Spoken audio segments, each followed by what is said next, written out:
Well, good Sunday morning, friends. Mark Holmes here with my buddy Cowboy Joe Boo, as well as Joe Bear in the house. And as always, I want to thank you all for watching, commenting, subscribing, being part of the Joe Boo Sports Report. Without you guys, as well as you ladies, you know that this literally does not work. So let's get open for business here and let's wake up the football gods here this Sunday morning. I hope everybody's doing good. I don't know if you watched the first USFL game last night between Birmingham and New Jersey. Started off really exciting.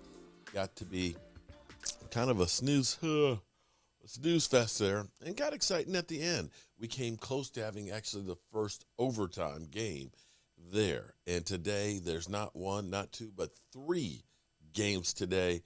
I don't know that I'm going to be able to sit through and watch and live stream a whole game today, but we will be doing our Dallas Cowboys live stream 5 o'clock event show. That's right, live 5 o'clock this afternoon, where we get an opportunity for everybody to kind of vent, kind of let everything that's you're feeling right now about the Cowboys go. And we have a lot, of course, to dissect. We still are waiting to see if there's going to be any more ramifications from Kelvin Joseph. I'm hoping that, as I did my video last night, that this is the end of Boss Man Fat. That right now we just have ourselves a football player, nothing else.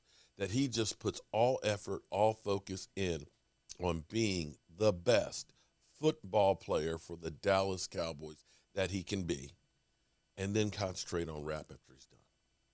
I hope that this was the incident that ends up changing him for better, because we all have that moment in life, that epiphany, that you realize I've got to do something different to get a different result. I hope and pray that that's the moment this past weekend. We don't know. We'll have to wait and see. Words are cheap. Actions speak everything. Now, so, what's funny is I'm old enough to remember when the Eagles were sure they were going to sign the Honey Badger. You guys remember that? Oh, my goodness. Literally, I remember just last weekend, everybody, and I mean everybody on the Eagles planet, they were sure. After getting released by the Chiefs, my source has informed me Honey Badger is indeed coming to the Philadelphia Eagles. Today's the perfect day to sign the Honey Badger. Woke up this morning wondering when the Eagles are going to get Honey Badger to be the icing on the cake. There's no excuse not to sign the Honey Badger. Wow.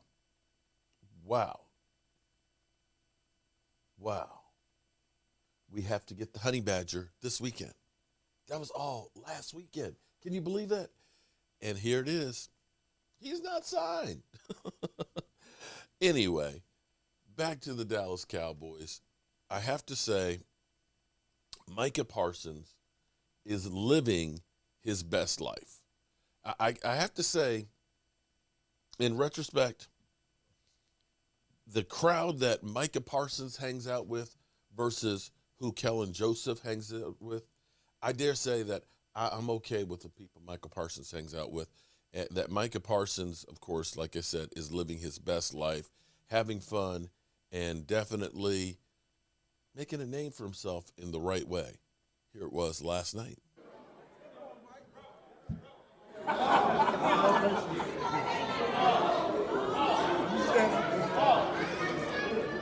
I got y'all, bro. Okay. Truth be told, now see, that's kind of what I expect. If you are a Dallas Cowboy player, you are a celebrity. That's kind of what I think you would expect to see a Dallas Cowboy player doing in his time off.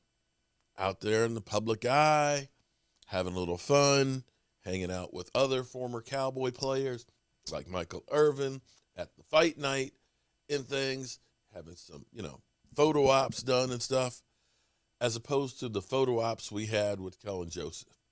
I think Kelvin Joseph could learn a lot about football and life from Micah Parsons, And I'm hoping that some of the other players take Kelvin Joseph under their wings.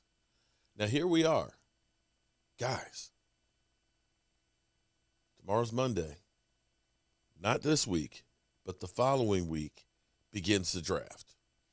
And Jerry Jones has gotten all of his draftiness going right now where he's getting everybody all juiced up. I've equated Jerry Jones with Peebles from the movie Shaft. I've got to see if I can find that clip. But Peebles is talking.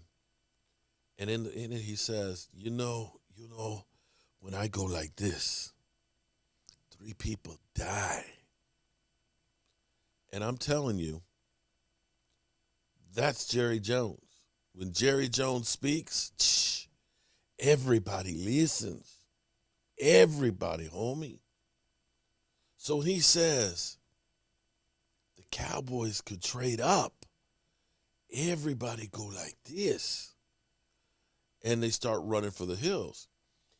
But I believe that this is kind of like the Johnny Manziel situation. This is the Johnny Manziel situation because we had all of the media running for the hills trying to figure out what Jerry Jones was going to give up to get Johnny Manziel. I remember the day of the draft that I think it was Mike Farello was saying, the same person, of course, is saying the Dallas Cowboys would probably be trading for Kyler Murray. But I believe he said that the Dallas Cowboys would do whatever it takes to trade up to get Johnny Manziel. Instead, they ended up getting Zach Martin, a tackle, who's become one of the best guards in football. I think that this could be the same type of a deal. But let's listen to Get Up talking about a possible blockbuster Cowboys trade in the draft. They hold the 24th pick in the first round of this month's draft. They have 9 picks in total, including 4 in the 5th round alone. So, team owner Jerry Jones says they could be willing to make some noise on draft day. I would trade up this draft and just going in as much as you can say about it until you see what's there, who's on the other line. But yeah, I would trade up to, since we're down as low as we are in those first 2 or 3 rounds, if we had a chance to, and somebody that we had really coveted was sitting at the bottom, Frederick. We're sitting down there at the bottom, and we were able to trade up and get him. In Peter's mock draft, he has the Cowboys selecting Tyler Smith, an offensive tackle from Tulsa. But according to Jerry Jones, they could be potentially on the move, which certainly adds even more intrigue to this upcoming draft, Kay? It certainly does. Thank you so much, Will. So if they do trade up from the 24th spot, it's hard to think they would trade up and take like a lineman. He's going to make a splash, right, Emron? Yeah, that's tough, but I mean, it is Jerry Jones. I mean, yeah. We've seen some weird things happen. I think if they do trade up, maybe trade up for one of these lockdown corners, I think this is a deep group of cornerbacks, guys that have shutdown ability. And I'm looking at LSU's cornerback, Derek Stingley Jr. I mean, I know he's coming off an injury. But as soon as the kid stepped on a college football field, he got 6 interceptions. I mean, he was the best college cornerback in the SEC his freshman year. So you move up to get a guy like that. He's great. He has great ball skills. He also takes the ball away from opposing offenses. Again, a playmaker at the defensive back position. Or maybe they're moving up for a pass rusher. They do need a pass rusher to go with DeMarcus Lawrence and Micah Parsons and guys like that. I'm looking at Tremaine Johnson II out of Florida State, a guy who seemed to be just moving up people's draft boards. When you look at this kid on tape, he's the real deal. He has street credibility. He has that ability that offensive tackles look at tape and say, oh, I got to watch this guy. I got to do something different. So you just look at some of the needs of the Dallas Cowboys. I do think that if they're going to move up, I'd move up to get a pass rusher or a lockdown corner. I don't know if I see him moving up for one of these tackles. Pragmatic. No, not for a tackle. Say Cowboys offensive line, the great wall that they've had is kind of wearing down, and they're replenishing. And at 24, there will be projects, but there are a few players, like they did with Travis Frederick a few years ago, that you might trade up a few picks to go get.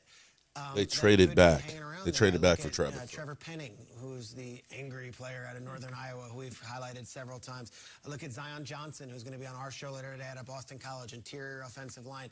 There are different tiers to these linemen. I don't think they'll be able to trade up to get Evan Neal or Ickey or Charles Cross, but I would look at guys like Penning, and I would look at guys like Zion Johnson and maybe even Tyler Linderbaum, the big center from Iowa. But, like, I don't know if you need to trade up to do that. I don't think you do either. Like something you trade up to do. There's so many good ones. Tackles early in the round. I mean, maybe. So many good ones, though. I find that trade partner interesting. I like the Houston Texans. Houston Texans have the 3 and the 13. I think I would go after the 13 as a target right now, especially since if you're Houston, trade the 13, acquire some picks, then maybe if the Davis Mills thing doesn't work out next year, then you're in that quarterback gamble. And if you get a first-round pick out of the team in Dallas, then you know it'll be top 25 because they won't be close to the title game. So you have Oh, no, you didn't. No, you didn't. That's what I would do. You said they were talking about Wow. the Cowboys. Cowboys trading up talk. Yeah, maybe they will. Houston is a good target for them. Jerry was on there talking about a crypto partnership, and then we get right into the There was a mention of White House all over the intern. board. It was all over the place. It was something, really something. Yeah. We know he likes that Arkansas wide receiver, Yeah, he likes Arkansas, Trayvon Burks. Why don't we do that? What do you think about that? Oh, more. Kyle, we just want more Cowboys out of you. I think the Jaguars should take Aiden Hutchinson, number 1. All right, so that's what we get from them. As far as trading up, here's the thing. I'm not a big trade-up person. I feel like, with the exception of the Cowboys who've had second-round issues, what you really need to be looking at, and see, this is where I think the Cowboys have messed up. In my mind, your first-round pick needs to be a day one starter. Day one. Your second-round pick needs to be a guy who's a starter. And herein lies the problem for the Cowboys. Kelvin Joseph is not started. You look at Tristan Hill, he wasn't a starter. You looked at Jalen Smith, not a starter. The Cowboys must get a guy who's a starter that's a second-round pick. If you trade up and you have to use that second-round pick to get up, and if we're talking about getting to the Jaguars, you're not trading a couple of fifths and a first to move up to 13. You're not moving up 9 spots for that. You're going to take quite a bit of draft capital unless you're using a pick from next year. If you're moving up like that, it has to be an impact player, a guy who's going to instantly make your roster that much better and change the dynamics. That's not an offensive guard. That's not a center. I don't even think that that's a cornerback per se or a wide receiver. To me, that has to be an edge rusher that you believe is going to be, great, or it's an interior defensive lineman. Otherwise, for me, my philosophy would be best player available, but you can look at it from the standpoint of your biggest need is guard. And in the same way, I believe that the defensive tackle helps on all 3 levels of the game as opposed to a cornerback. A cornerback doesn't help the pass rush. Cornerback doesn't help the linebackers taking on the guard. Defensive tackle does. A wide receiver is only as good as the quarterback having enough time to get the ball to him.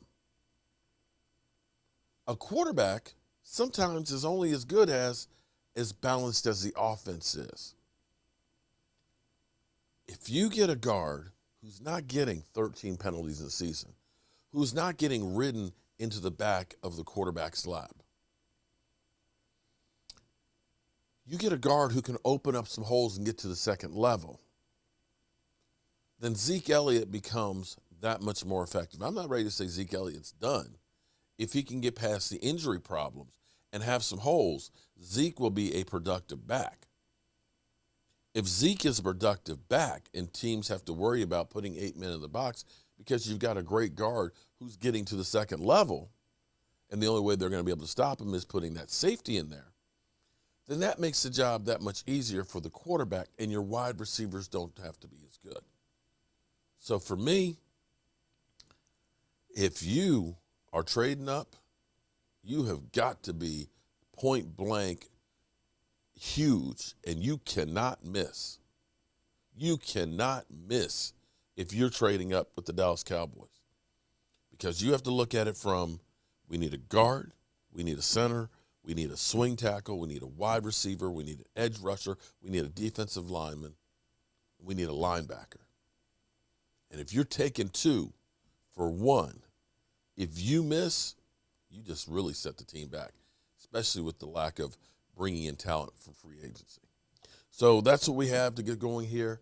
I've got work to do this morning to get things in place and so on.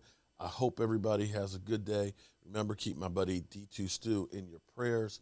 And hopefully I'll see you guys at 5 o'clock today. You know how we roll. Our coach here, and as always, I want to thank you all for watching, commenting, subscribing, and being part of the Joe for the Sports Report.